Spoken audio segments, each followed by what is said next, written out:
بسم الله الرحمن الرحیم. الحمد لله و الصلاة و السلام علی رسول الله صلی الله علیه و سلم.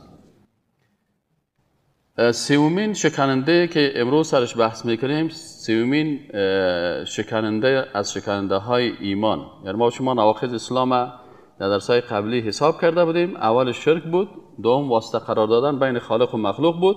سومیش چی هسته؟ سومیش کسی که قانون، هدایت و دستور غیر الله را نسبت به قانون الهی برتریت دهد. یه عنوان است. یعنی سومین چیزی که ایمان انسان مشکنانه و انسان از دایره ایمان خارج میکنه و چی است؟ کسی که قانون، هدایت و دستور غیر الله را نسبت به قانون الهی برتریت بده. این چی معنا میده؟ معنای چی هست؟ ببینین، وقتی که ما کلمه طیبه را میخوانیم، در کلمه طیبه لا اله الا الله، اینجا اله کی هست که او را باید نفی کنیم؟ لا اله نیست هیچ کسی که ذاتش عبادت شوه و قانونش تطبیق شوه. ببین اینجا گفتن نیست هیچ کسی، پس هیچ کس مستحق عبادت نیست و هیچ کس این حق نداره که برای ما قانون بسازه، حلال معلوم کنه که چی حلال است، چی حرام است، چی جایز است، چی ناجایز است، چی خوب است، چی بد. حق الله است، قانونش الله تعیین میکنه. کسی دیگه پیغمبر تبلیغ میکنه این قانونه، علما آنچه که الله قانون الله هست او را تشریح میکنن، توضیح میکنن، اما خودشان از خود چیز ساخته نمیتونن. این حال در لا اله الا الله آیت دیگه ما براتون اینم شاید تشریح کرده باشم که میگه فمن یکفر بالطاغوت و یؤمن بالله. در آیت قرآن سعی کنید چی میگه الله سبحانه و تعالی؟ میگه فمن یکفر بالطاغوت و یؤمن بالله. پس اینجا دو چیز بر انسان نشان میده که مسلمان اول باید کافر شوه. فمن یکفر بالطاغوت، اول باید کافر شوی. به چی کافر شوی؟ اول به طاغوت کافر شوی. طاغوت کی است؟ طاغوت کسی است که میخواد که قانون مخالف قانون الله بسازه. طاغوت کی است؟ اگر از پیش شما در سوال امتحان براتون سوال بیارم که طاغوت تعریف کنین، چه قسم تعریف میکنین؟ طاغوت کی است؟ کسی که پس طاغوت کیست؟ انسان است که قانون مخالف قانون الله میسازه. خود مطرح میکنه، میگه بین بر من رکوع کنین، بین بر من سجده کنین. پس این طاغوت است. این حال طاغوت، آیا طاغوت فرد است یا گروه است و یک اندیشه هست؟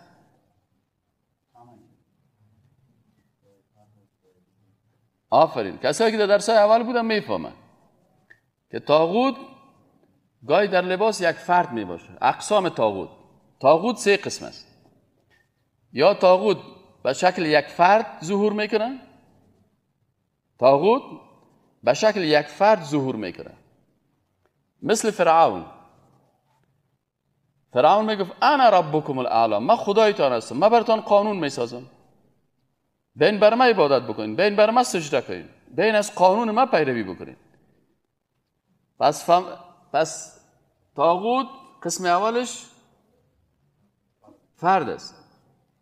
کدام طاغوتا؟ مثلا طاغوت فرعون یک طاغوت بود، هامان یک طاغوت بود، شداد یک طاغوت بود، نمرود یک طاغوت بود، ابو جهل یک طاغوت بود و در عصر ما و شما استالین یک طاغوت بود، مارکس یک طاغوت بود. این حال طاغوت کی است که به ضد قانون الله، قانون غیر الله را میخواد که تطبیق شود.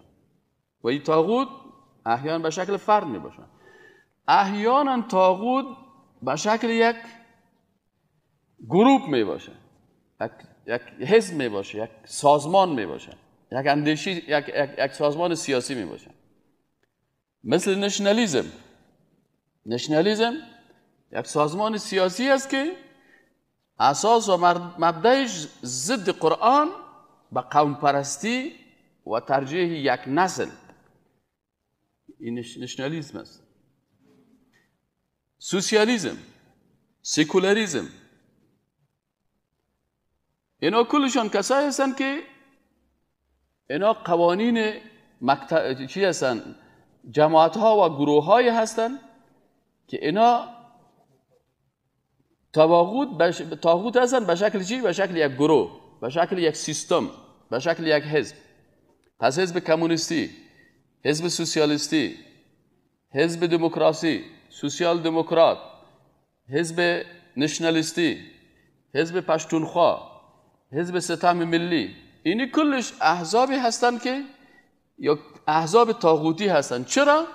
اینا در اساس نامه حزب ازیا قوانین ضد قانون الله هست. وقتی که اساس نامه‌اش بخوانی و این مقایسه بکنی که با قرآن در تضاد است، یکی حزب الله هست و یکی حزب شیطان. حزب الله گروهی هستند که قانونشان مطابق قانون قرآن است و حزب شیطان امی طواغیت هستند که قوانین از اینا ضد قانون الله است. پس احیانا طواغیت در لباس یک گروه یا یک حزب، یک گروه سیاسی تبارز میکنه و احیانا هم طاغوت در لباس یک اندیشه، یک فکر، یک فلسفه‌ای که انسان میگه که اصلش شادی است، یک فلسفه طاغوتی است. چون در قرآن میگه که ولقد کرمنا بنی آدم، ما کی رو کرامت دادیم؟ بنی آدمه. پس اصل بنی آدم است، مکرم است.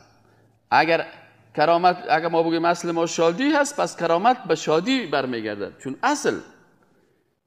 پس داروینیسم یک اندیشه طاغوتی است. سکولاریسم یک اندیشه طاغوتی است. چرا؟ در این اندیشه قانونی است که دین باید از ساختار جامعه دور باشه. دین نمیگن یک چیز فردی است. تو میتونی بری در مسجد دیندار باشی، در کلیسا دیندار باشی، در مندر بری دینداری بکنی، لکن وقتی که در ساختار سیاسی، اقتصادی، تعلیمی، تربیوی جامعه آمدی، بازی یه دین نیست. پس یک سکولاریسم خودش یک اندیشه طاغوتی هست. دموکراسی چی میگه؟ دموکراسی میگه که ما قانونی که خدا ساخته چیزی رو به نام آسمانی نمیشناسیم. بزرگای دموکراسی یکی خودت است که یشتکا و خرزابطای دموکراسی گپ میزنن. ما که خرزابطا جنجال نداریم. فکرتان باشه همیشه که خرزابطا جنجال نکنین، گپای جنرالایش بشنوین.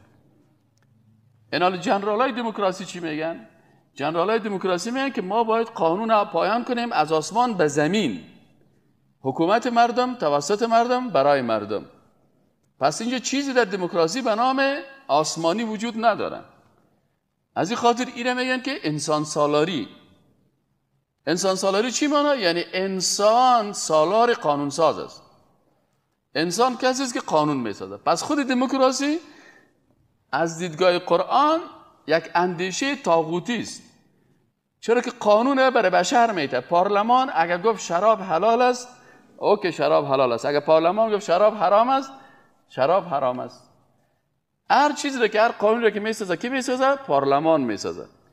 پس پارلمان گروه از طواغیت هستند که قانون ضد قانون الله میسازه. کابل بانک کار کنه یا نکنه 6% 7%. پارلمان چی میگه؟ اگر پارلمان اعضای از مسلمان باشه میگه برادر نه اونجا خواهی نه سری قرآن است، اینجا گپ نیست در پارلمان مطرح نکنین، بفرمایید. چون مسلمان ها شورا دارن. در شورا چی مطرح میشه؟ او چیزی که در اون نص صریح نباشه. بانک سعودی کار کنه یا نکنه در دفتر پارلمان وقتی که مطرح میشه در شورای مسلمان ها، پارلمان که از کلمه غربی است که مربوط به دموکراسی میشه. پس وقتی که شورای اسلامی باشه، شورای اهل حل و عقد باشه، وقتی که مسئله سود مطرح میشه باشه میگه الله اینجا جای مناقشه نیست، سود حرام است خلاص. اما اگر مناقشه کرد که نه سود باشه 5% باشه یا 4% باشه یا 2% باشه، پس اینا مجموعه از طواغیتی هستند که قانون ضد قانون الله میسازن. پس احیانا طاغوت در لباس چی می باشه؟ در لباس یک اندیشه، یک فلسفه است که این فلسفه لادینی هست، بی خدایی هست، در لباس یک مکتب سیاسی یا اندیشه سیاسی. والله در اندیشه ما چی هست؟ ما سوسیال دموکرات هستیم. چی معنی سوسیال دموکرات؟ والله ما را خوش میاد که اقتصاد اسلامی را خوش داریم، اقتصاد مارکسیستی را خوش داریم. پس این احزاب و گروه هایی که یا اندیشه هایی که اساسی از اینا چی باشه؟ قانونشان در تضاد با قانون خالق باشه، اینی چی هستن؟ طاغوتی هستن. مارکسیسم، لنینیسم، سوسیالیسم، دموکراسی، داروینیسم، فلسفه های عقلگرایی، فلسفه های حسگرایی، ماده پرستا، ماتریالیسم، اینی اکثرا اندیشه هایی هستن مثلا فری مسونرز که شیطان پرستی هست. این کلش گروه های هستن که کلشان به شکل اندیشه در لباس یک طاغوت هستن. این آیت قرآن چی میگن؟ آیت قرآن میگه که فمن یکفر بالطاغوت، خوب متوجه باشین، فمن یکفر بالطاغوت و یؤمن بالله، اول باید به فردی که طاغوت است تو کافر شوی، باید به فرعون کافر شوی، به هامان، شداد، نمرود، و به کی کافر شوی؟ به این احزاب طاغوتی که قوانینشان، اساسنامهشان ضد قانون الله هست، به این هم کافر شوی. و سوم چه قسم به کی کافر شوی؟ سوم به او اندیشه هایی که اندیشه های ضد قانون الله هست، اندیشه های ضد دین الله هست، ضد قرآن هست، با این اندیشه ها باید کافر شوی. اول باید به این کافر شوی. این حال کسی که تا یکی از این احزاب است و پیروی یکی از این اندیشه ها میکنه، بازی خود کافر به اون نشد دیگه، این خود او داخل است. اول باید اگر در این احزاب و در این گروه ها و در این اندیشه ها هستی، اول این اندیشه ها رو او سپرتی. قرآن هم تو میگه فمن یکفر بالطاغوت، و کل هزی فرد باشه یا حزب باشه یا اندیشه باشه، به این تواقیت اگر کافر شدی و یؤمن بالله، بعد از ایمان به الله آمد، باز میگه فقد استمسک بالعروة الوثقی، باز میگه این تمسک ورزیده باشی و عروة الوثقی. عروة الوثقی چی میگه؟ ریسمان محکمی هست که یک طرفش در دست تو است، قرآن عظیم شان، و یک طرف دیگهش در ید دست بلاکیف الله سبحانه و تعالی. او وقت باز تو از این ریسمان قلبت مرتبط است با الله و قانون الله را گرفتی به دستت. اونجا هست که فقد استمسک بالعروة الوثقی. پس یکی مسلمان افغانی هست، یکی مسلمان قرآنی. مسلمان افغانی چه قسم مسلمان است؟ مسلمان است که میگه با صد گروه آشنا باش، با خدا باش. یعنی کمونیست شو، سوسیالیست شو، دزد شو، قمارباز شو، بازتر اجازه میتونه با خدا هم باش. یعنی اینجا که شراب فروشا بگرد، باز بگه من با خدا هستم. اونجا که رقاصه ها خوبه مت چکر بزن، باز بگه نه من خب با خدا هستم، با صد. این مسلمان افغانی هست. این اندیشه قبیلوی و قبل از اسلام افغانستان است. اما مسلمان قرآنی کدام مسلمان است؟ مسلمانی است که اول به عادات و رواج ها و گروه ها و احزاب به کافر شود و یؤمن بالله، بعد از به الله ایمان بیاوره. باز اونور قرآن میگه که فقد استمسک بالعروة الوثقی، اینی هست مسلمان قرآنی. اینال سومین چیزی که انسان از دایره ایمان میکشه، گفتیم چی بوده؟ کسی که قانون، هدایت و دستور غیر الله را نسبت به قانون الهی برتریت بده. این حال کسی که میگه والا مثلا استاد شما بسیار تعصب میکنین، خب ما تعصب کردیم چی؟ یعنی مثلا فار اگزامپل تعصب ما یعنی چی است؟ یعنی شما کل اندیشه ها را رد میکنین؟ من رد نمیکنم، آیات قرآن رد میکنه. نه والا من سوسیال دموکرات هستم. خب چی معنی سوسیال دموکرات؟ والا من نماز میخوانم، روزه میگیرم، حج میرم، لیکن اقتصاد سوسیالیستی را خوش دارم. برادر عزیز، عقیده تجزیه نمیشه، یا سم مکمل بگی یا مکمل الا بتی. ات نمیشه که یک لقمه از اینجا یک لقمه از اینجا. اونجا گفته فمن یکفر بالطاغوت، از خانه طاغوتا برای، بعد از در خانه اسلام داخل شد. اتون نمیشه که یک لنگم در خانه طاغوت، یک لنگم هم در خانه اسلام. نماز صبح من در مسجد میخوام، نماز پیش من پیشین میره میبادش مندر. خیر است دیگه، پلورالیسم دینی است دیگه. پلورالیسم دینی چی ماره که نماز صبح در مسجد بخوان که مولوی صاحب، باز در پیشین برو در مندر که بگوان گفته برو، باز در نماز دیگر که در کلیسا برو اونجا باز پیش صلیب ساز شو باز گفته تو دیگه باز چیه؟ باز پلورالیسم دینی است. قرآن تو نمیگه. قرآن میگه که یا سم صفا ستر مسلمان باش فما یکفر بالطاغوت، بعد از یؤمن بالله یا این قسمی را ما امرایت قبول نداریم. پس این حال فرق بین مسلمانی که عقیده را میفهمن و مسلمانی که نمیفهمن، این حال ما و شما در افغانستان مشکل ما چی است؟ ما عقیده خود از کجا میگیریم؟ مشکل اساسی ما این است که ما عقیده خود از کسی میگیریم که خودش عقیده را نمیفهمه. ما میریم عقیده خود زانو میزنیم پیش کسی که بیچاره خودش مشکل اعتقادی داره، قرآن از روی خواندن نمیتونه و اگر پرسانش کنی فمن یکفر بالطاغوت و یؤمن بالله فقد استمسک بالعروة الوثقی، چی معنا؟ امیر برای ما چه قسم تشریح میکنه؟ میگه بیا در قرآن 7 معنا داره. یک معنایش پیغمبرا میفهمه، یک معنایش ملائکه میفهمه، یک معنایش الله میفهمه، یک معنایش اوتاد میفهمه، یک معنایش ماچ فلانیا میفهمه. تقسیم بندی میکنه. خیلی ما و تو چی؟ ما و تو هیچ. ما و تو فقط این میشه شیشته ما 1-5 دقیقه. نه، قرآن یک معنا داره. اونم معنایی است که الله جل جلاله، اونم قرآن است که توسط جبریل امین آسمان برای امین زمین بیان شد و اونم قرآن است که الله سبحانه و تعالی دربارش گفته که ولقد یسرنا القرآن للذکر. الله چه میگه؟ ما قرآن آسان روان کردیم یا سخت؟ حالا یک چیزی که یک کلمه 7 معنا داشته باشه سخت است یا آسان؟ چیز دیگه نامهای قرآن، معناهاش یا نامهاش؟ نامهای قرآن خب نام قرآن نامهای زیاد داره، ذکر است و کتاب است و چیز، اما گپ سر از این است که خود قرآن آسان است. قل هو الله احد، بگو که الله چی است؟ یکی است. یک معنا شد نه؟ معنای دومش خیلی چی است؟ معنای سومش، معنای چهارمش جرمه؟ خداوند خود انسان عقل داده. خب پس در جمله نواقض ایمان اولش چی بود؟ شرک. دومش بین خالق و مخلوق واسطه قرار دادن. سومش چی بود؟ کسی که قانون غیر الله را به قانون الله چی میتن؟ برتریت میتن. پس اگر گفت که نه والا قانون امریکا است، قانون اسلام که خوبتر است، این دایره ایمان مان. کسی گفت والا قرآن که است برای زنها حق نداره، ما قانون منع خشونت میسازیم که این قانون منع خشونت به نفع زنهاست نسبت به قانونی که قرآن و سنت برشان بیان کرده. این زن مسلمان میمانه؟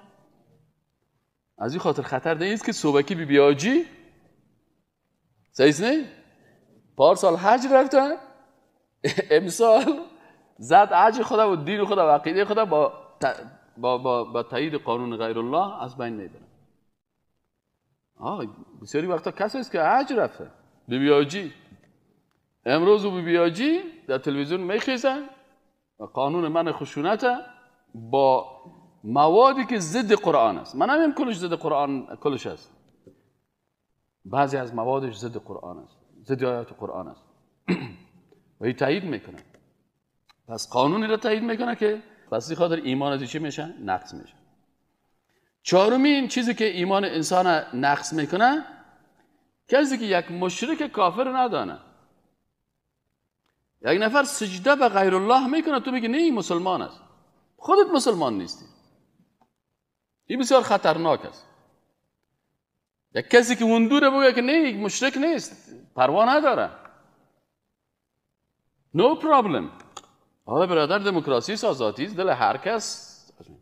اینالی چهارمین قاعده ای است که کسی که مشرک کافر ندانه او خودش هم چی است؟ در ایمان خود نقص دارد. به خاطر ازی که او چرا او کسی که به عبادت غیر الله و به قانون غیر الله هست و تو بگی که نه او مسلمان است. خیر، صف معلوم است. با اینی کارها انسان مشرک گفته میشه، با اینی کارها انسان موحد گفته میشه. یک نفر یک آیت قرآن انکار میکنه، و تو میگی خیر است. حالا یک آیت انکار کرده، دیگه آیت انکار نکرده. نه، با انکار یک آیت قرآن ای از دایره ایمان میبره و برش بگی که برادر عزیز تو کافر میشی.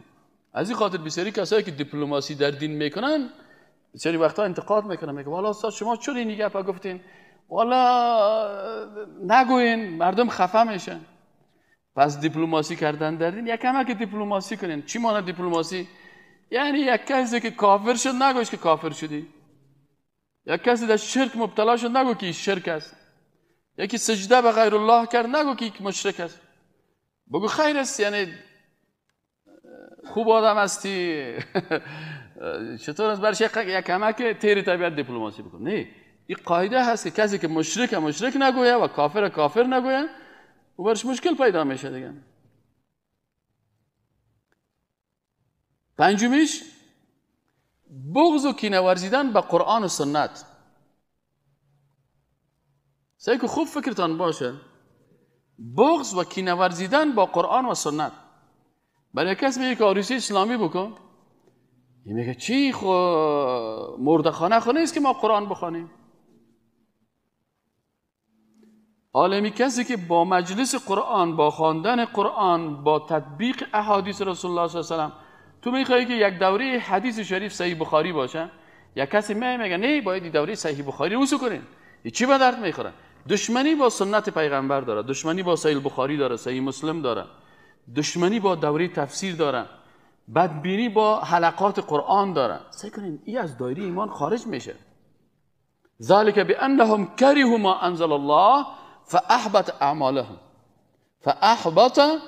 اعمالهم. خوب این آیت یادداشت بگیرین، سوره محمد آیت 9. چی میگه؟ ذالک بانهم، چرا اینا کافر شدن؟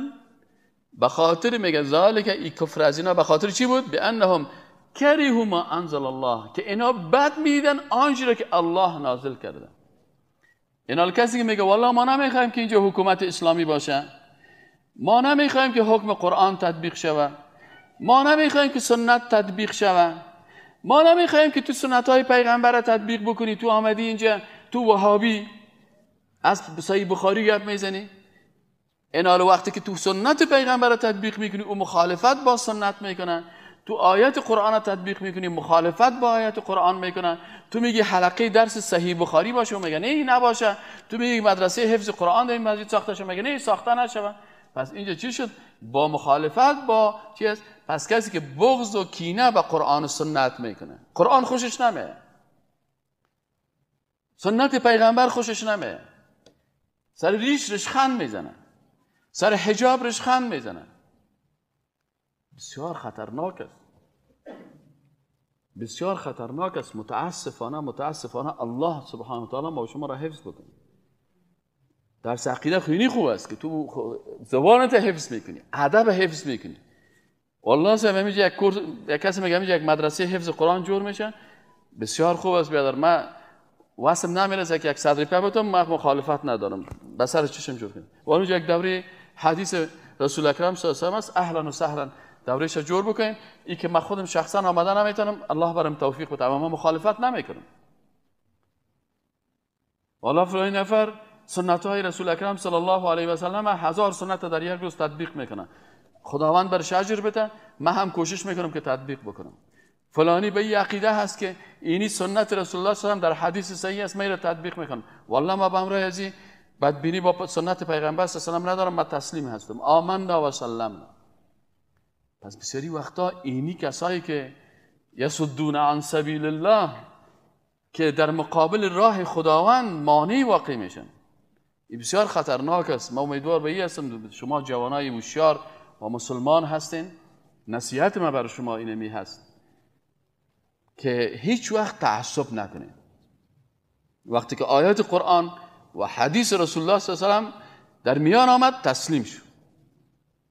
ای که من تطبیق نمیکنم this is my problem، مشکل من هست، من خداوند هدایت کنه. اما در مقابل آیت قرآن، در مقابل قرآن و سنت رسول الله صلی الله علیه و سلم هیچ وقت استاد نشید، مخالفت نکنید. چرا مخالفت با تطبیق قرآن و با تطبیق سنت رسول الله صلی الله علیه و سلم این سرمنشش قلبی است که بغض با قرآن و سنت داره و هیچ وقت با محبت سیست.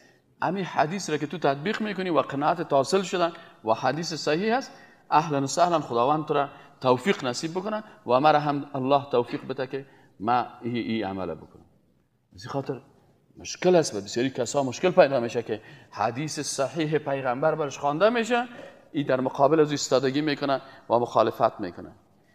یا مثلا آیت قرآن برش گفته میشه، خب اگر مثلا در آیت قرآن اجتهادات وجود داشته باشه، بگه بله این عالم مجتهدین تو میگن یک اجتهاد دیگه هم وجود داره و این حدیث که خواندی حدیث دیگه هم وجود داره، من این حدیث رسول اکرم صلی الله علیه و آله تطبیق میکنم، من با حدیث مخالفت ندارم، یه حدیث مثلا حکم خاص خود داره یا یه حدیث اگر تو باشه که منسوخ شده باشه یا حکمش نباشه یا توجیه و تحلیل و اجتهادی در وجود داشته باشه، وجود درست است. اما این که مطلقاً ما در مقابل نص صریح قرآن و حدیث پیغمبر صلی الله علیه و آله استاده شیم و بگیم که نه والا ما این قبول نداریم، ما رواج مردم ما اینمی قسم است، ما با رواج خود روان هستیم.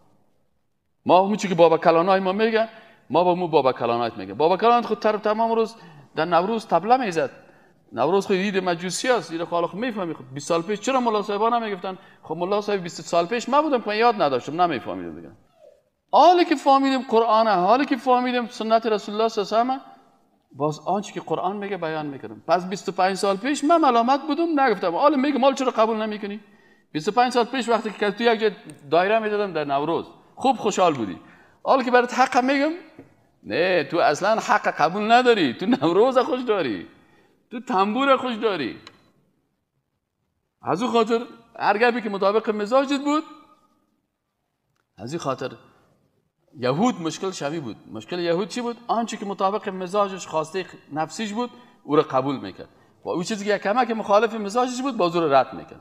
از این خاطر یعنی بسیار خطرناک است کسی که بغض و کینه با چی میورزن؟ با قرآن و سنت رسول الله صلی الله علیه و آله. کسی که ریش بدش بغض و کینه است با سنت رسول الله صلی الله علیه و آله. کسی ریش خود کل میکنه گناهگار است، ریش بد میگه کافر میشه. چرا خدا کل میکنه؟ والا ما همین ریش خدا کل میکنه، میخوایم که یک همه که کومایم که بم واره تو خوب معلوم شود دیگه، یک همه که فیشنش هم حالا اگر ریش مبانم پیر معلوم میشیم، یک همه که خدا جوان معلوم بتونم برم یکان ازدواج نو بکنم یا چطور کنم. اکثرا کسایی که ریش خدا کل میکنه خب میخواد که خدا ساختگی، اگر بسیار آدمی که مقبول باشه که ریش خوب همه تو مقبول معلوم میشه. اما اگر بدرنگ باشی دیگه او میخوای و قسمی خدا جور بکنم و پوستای خدا مثلا جور بکن. به هر صورت کسی که ریش خدا کل میکنه کارش یک سنت پیغمبر یا یک واجب است ریش ماندن، چون حکم ریش واجب است، چون پیغمبر امر کرده و دلیل نیست که او را از وجوب بگردانه. این حالی که ریش خدا کل میکنه گناهگار است. اما اگه باز با ریشدار بدبین است، باز این در این باب داخل میشه که بغض کینه با قرآن و سنت رسول الله هم آدم از دایره ایمان میکشه. پس آدم مسلمان بغض کینه با این نداشته باشه. یگانه که میگه والله ما را همین ریشدارا هیچ خوشم نمیاد. خب ایناله مرا حکومت اسلامی خوشم نمیاد. ششمین چیزی که انسان از دایره ایمان میکشه، کسی که به مقدسات تمسخر و ریشخند کند. این بسیار خطرناک است. کسایی که فکایای مولا نصرالدین حفظ داره، ایمان از این حفظ نیست. احتیاط کنید. کتاب در بازار فروخته میشه به نام مولا نصرالدین، سر علمای اسلام ریشخند میزنه. کسی که سر ملا فکایی میگه ایمانش در خطر است. ما شما ملا رو چرا ملا میگیم؟ ملا کسی را میگیم که در مسجد امامت ما را میکنه. ملا صاحب، مولوی صاحب، مولانا صاحب. اینال دو مسند ولو که آدمی بسیار ضعیف باشه، همونجا که استاد است در مسند پیغمبر صلی الله علیه و سلم شیشته. اینال تمسخر با علمای اسلام، تمسخر به دین، این انسان چی میکنن؟ انسان از دایره ایمان میکشه. اگر کسی است که مثلا شخصا یک کسی است که بیدین است، یک ملای هست که به نام ملا به ضد دین تبلیغ میکنه، مردم شرک رواج میده، یک فرد سرش انتقاد میگه. اما وقتی که میگه کلگی اینا تمسخر به مقدسات. مقدسات چی است؟ سعی کنیم. یک کسی مسخرگی بالای قرآن میکنه، یک کسی سر خدا فکایی میگه، سر پیغمبر فکایی میگه، سر پیغمبرش خند میزنه، سر قرآنش خند میزنه، سر دینش خند میزنه، سر سمبول دین یا پیشواهای دین رش خند میزنه، سر صحابرش خند میزنه.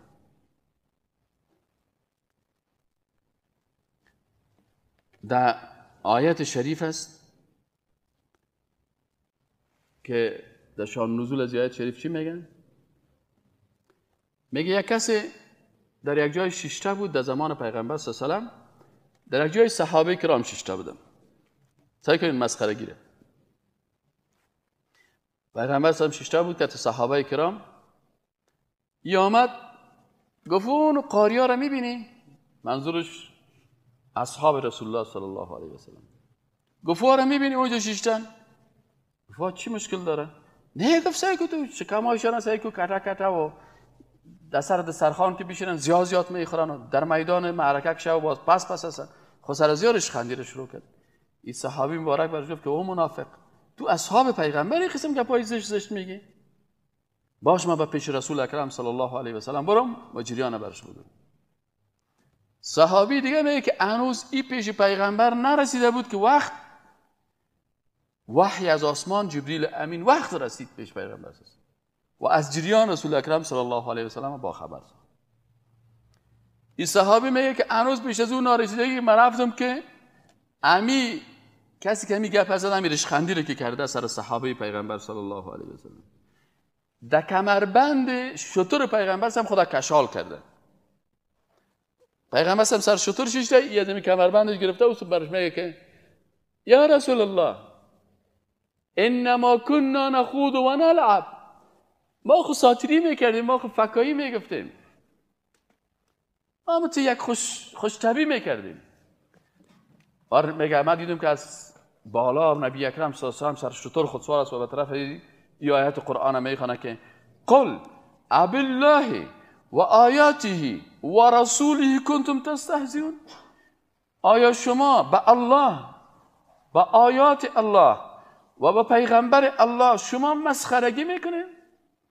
لا تعتذروا، عذر نکنین، قد کفرتم بعد ایمانکم، شما کافر شدین بعد از ایمانتان. سیکو ایمان داشت، از ایمان چی شد؟ خارج شد. پس این آیت شریف بسیار این آیت شریف بسیار تنبیه میکنه برای کی؟ برای کسایی که اونا فکایی میگن. در افغانستان بسیار رواج است. بعضی کاکا دو دفعه کافر میشن نمیفهمن. میگه والا در می آسمان یک ملائکه شیشته ملا صاحبا که خیرات کنن بازی یک دول میزنن. ملائکه را دولچی ساخت.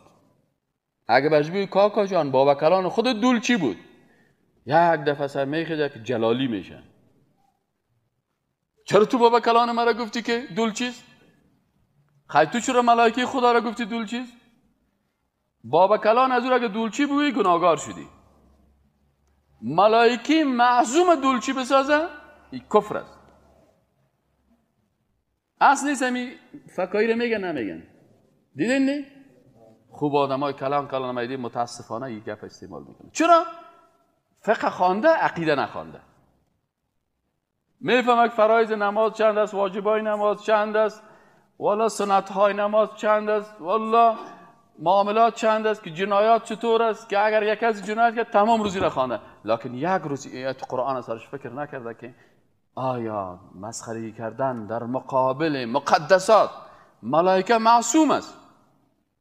تو برای دولچی میگی؟ علمای اسلام یعنی هر کسی که عالم شد آنقدر بخیل میشه که خیرات نمیکنه.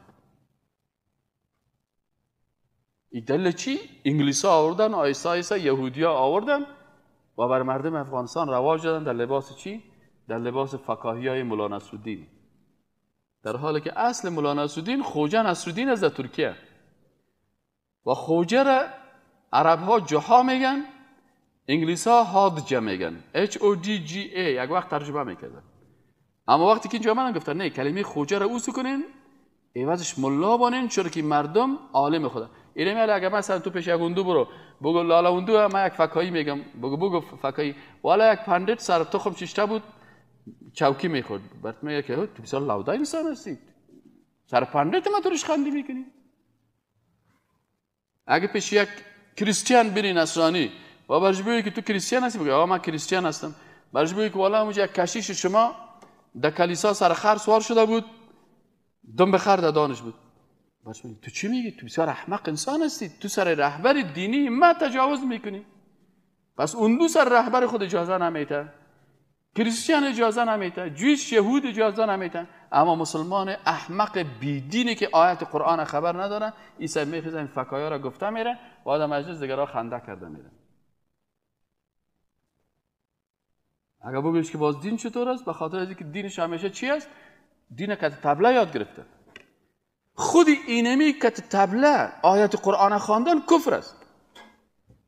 شما بخواین کتابای فقهی را میگه کت موسیقی قرآن خواندن کفر است، مطلقا میگه کافر میشه، مرتد میشه. چرا؟ میگه چون قرآن کلام مقدس است و این موسیقی وسایل فسق است.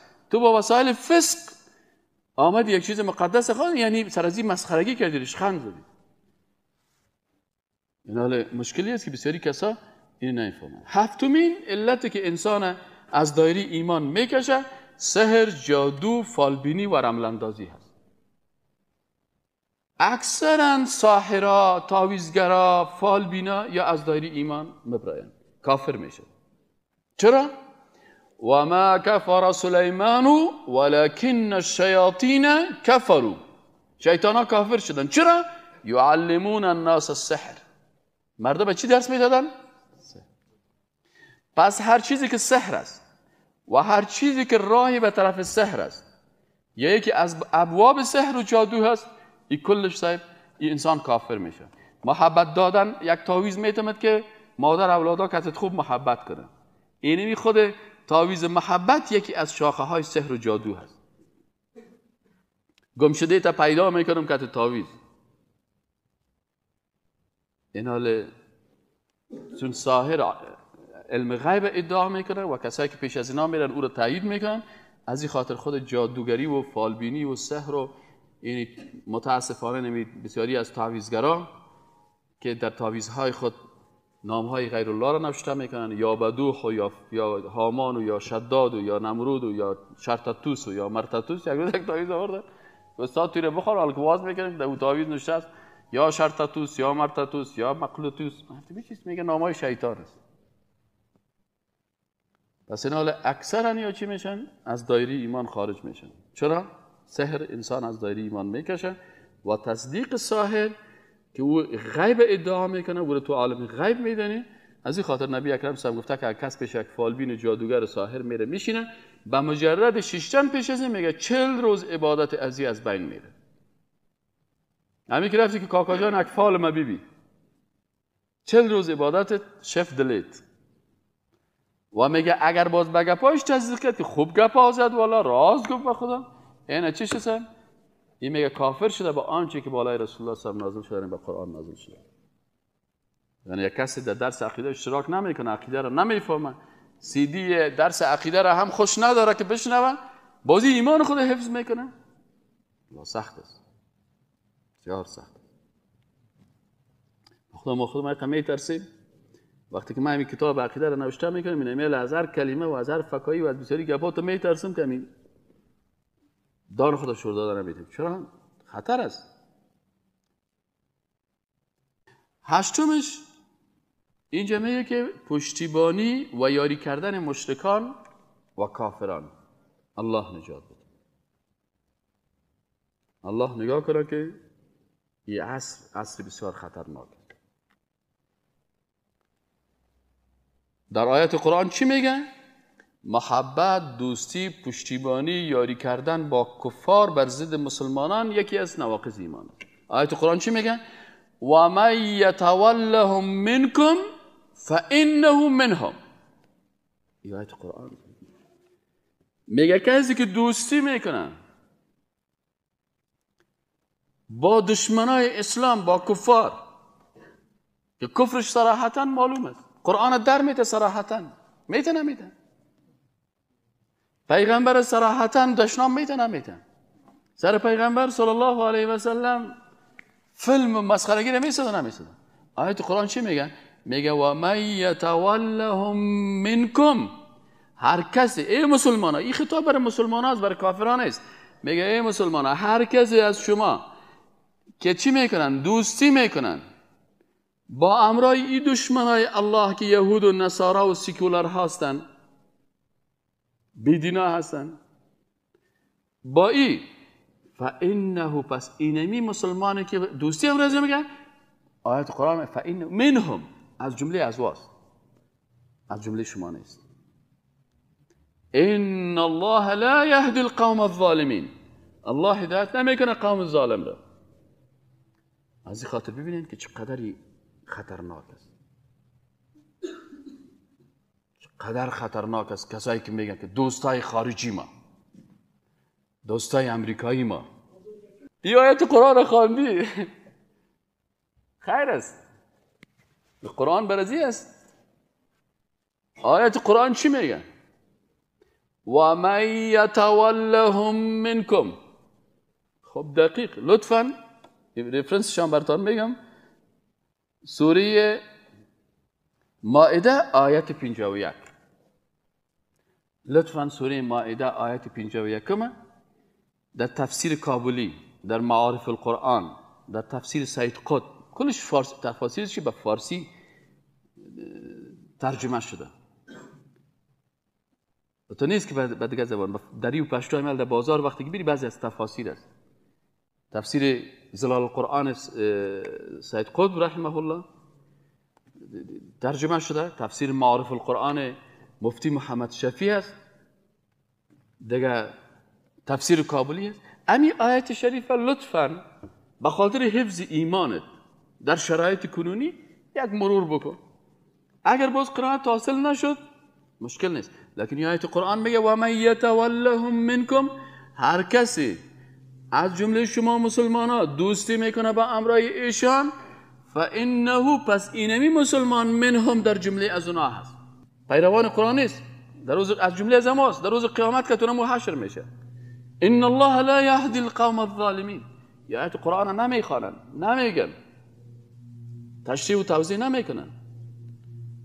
شما حداقل از یک مفسر قرآن، مثلا مولوی صاحب عبدالسلام عابد پرسان کنید، مولوی صاحب می آیت قرآن خبر ما یک 5 دقیقه یک تشریح کو، بگو خیر سه معنایش بر ما بگو، همین آیت چی معنا میده. باز ببین که در کدام جای قرار میگیریم. خاطر بسیار از این خاطر است که میگه در آخر زمان، وقتی که میگه میدم باز مردم میگه چرا استادمی زیاد، در آخر زمان یک نفر صبح مسلمان میباشد دیگر چی میشه؟ خیلی مشکل داره. صبح مسلمان دیگر کافر، خیلی است. آدم بسیار بی تفاوت است. حالا یک جمعه آمدم شوقکی در این مسجد شیشتم، باز جمعه دیگر نآمدم. کسی که اگر اهمیت درس عقیده را بفهمه، ختم و خیرات و چل و شو جمعگی و یار کلش ترک میکنه. تو در ختم میری پیسی از او بیچاره مصرف میشه و چیز هم هست، ثواب مواب نیست. چرا اون کسی که در ختم میبریش او سر به نیت پیسه میه، عبادت وقتی که به نیت پیسه شد و قبول نمیشه. خب نهمش اعتقاد داشتن به این که کسی میتواند از دین اسلام خارج کرده. یعنی کسی بگه که هر کس دلش میتونه کسی از اسلام خارج شده. به نظر من بعضی کساس نه، یا آزادیست، دموکراسیست، یک نفر کافر مسلمان بشه. اگر کسی اعتقاد به این داشت که کسی میتونه از دین اسلام خارج شده، خودش کافر میشه. الرضا بالکفر کفر. تو که راضی باشی که یک مسلمان کافر شه و خودت کافر میشی. تو که نه برادر عزیز، از کسای دیگه که از دیگه ادیان میاد، از ادیان باطل است، ساخت بشر است، غلط است، میای به اسلام راه هدایت شده. اما چطور از هدایت و از حق و از دین اسلام بره باطل، یعنی باطل حق است. یک کسی که میگه میتونه از اسلام خارج شه و به او بره، معنیش است که او را هم حق فکر میکنه و کفر حق دانستن کفر است. از این خاطر کسی که اعتقاد داشتن به این که کسی میتونه از دین اسلام خارج شود، و من یبتغی غیر الاسلام دینا فلن یقبل منه و هو فی الاخره من الخاسرین.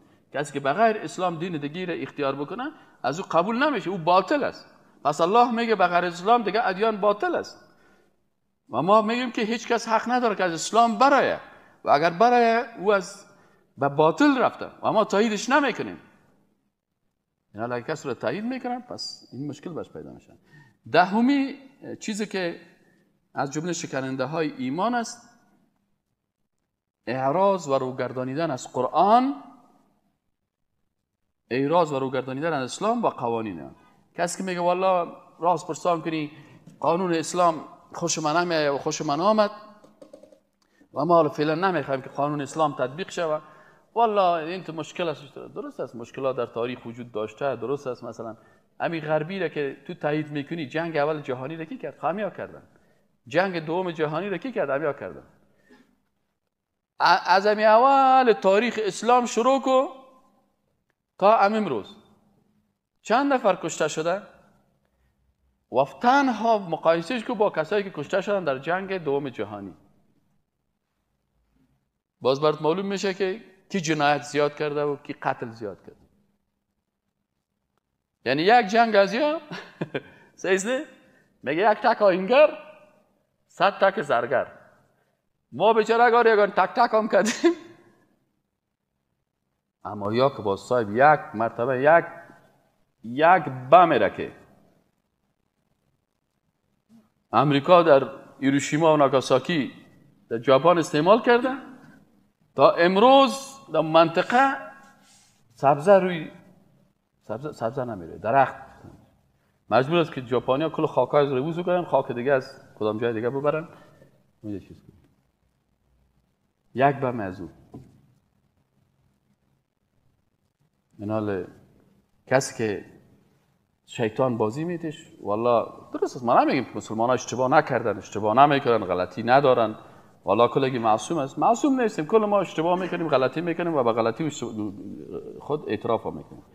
لکن کسی که به خاطر اشتباه یک مسلمان، خود تو مسلمان هستی، تو اشتباه نکن، تو رای درسته بگی. ما معصوم نیستیم، مسلمان ها معصوم نبودن. بعد از پیغمبر هم هیچ کس معصوم ادعای عصمت نکردن. از ابوبکر صدیق رضی الله عنه اشتباه کرده، حضرت عمر رضی الله عنه اشتباه کرده، صحابه کرام اشتباه کردن، تابعین اشتباه کردن، تبع تابعین اشتباه کردن، لکن نسبت به اشتباهاتشان خوبیایشان بسیار زیاد بوده. یعنی اگر مثلا حضرت معاویه رضی الله عنه را حساب بکنی، اگر حضرت معاویه رضی الله عنه که حضرت علی در یک جنگ یا دو جنگ بین هم در اجتهادات و به اصحاب دستای یهود در بینشان یک اختلاف یا یک جنگ شده، لکن شما سائل کنین که امی حضرت معاویه رضی الله عنه اسلام به کجا انتقال داده که امروز ترکیه و انقره و نصف اروپا که مسلمان است، این کلش در زمان حضرت معاویه رضی الله عنه به دین مقدس اسلام مشرف شدن. نیم دنیا را مسلمان ساخت و رو در نظرت نمیگیری. اما چون معصوم نیست، آدمی که معصوم نبود در اجتهاد خود اشتباه میکنه، اشتباه کرد از پیش انسان غلطی میشه. پس ایناله و من اظلم و اعراض و روگردانیدن از اسلام و قوانین آن. آیت قرآن چی میگه؟ و من اظلم ممن ذکر بآیات ربه ثم اعرض عنها. میگه کی ظالمتر از او انسانی که برش آیات پروردگار خوانده شود، برش فهمانده شود و باز رو بگردانه، بگه نه والا من قبول ندارم. انا من المجرمین منتقمون. الله سبحانه و تعالی میگه ما از مجرمان انتقام میگیریم. پس این کسی که از آیات قرآن، از حکم قرآن سرپیچی میکنه، این چی است؟ و من اظلم ممن ذکر بآیات ربه ثم اعرض عنها انا من المجرمین منتقمون. سوره سجده آیت 22 است. آفرین. سعی شاگردای لایق، دعوتگر خوب آیات قرآن از استاد خود پرسان میکنه، حدیث را که استادش برش تشریح میکنه، برش میگه استاد تو برای من بگو که همین حدیث صحیح است یا صحیح نیست. حق دارین. اما این نیست که هر کسی یک گپ زد و آمد تهمت که سر صحابه پیغمبر صلی الله علیه و والله در زمان صحابه رفتن صاحب از قبر پیغمبر مدد خواستن. در کدام کتاب خوانی سر صحابه پیغمبر تهمت میکنه؟ لعنت الله علی الکافرین، لعنت الله علی الکاذبین. بسیاری کساس به خاطر تعصب خود سر صحابه پیغمبر هم تهمت میکنن. اینی بود تقریبا چند تا شد؟ یعنی 10 نواقض از نواقض ایمان بود که الله سبحانه و تعالی ما و شما را توفیق بده که خدا همیشه انسان وقتی که ویروس شناخت خدا چی میکنه برش؟ خوب آنتی ویروس خدا قوی میسازه. اگر ویروس نشناختی پشت آنتی ویروس نمیگردی و انسان مبتلا به. از این خاطر الله جل جلاله ما و شما را توفیق بده که بفهمیم، اینو در خانه‌های خود برای دوستای خود بفهمیم تا که ما و شما از این بدبختی نجات حاصل بکنیم.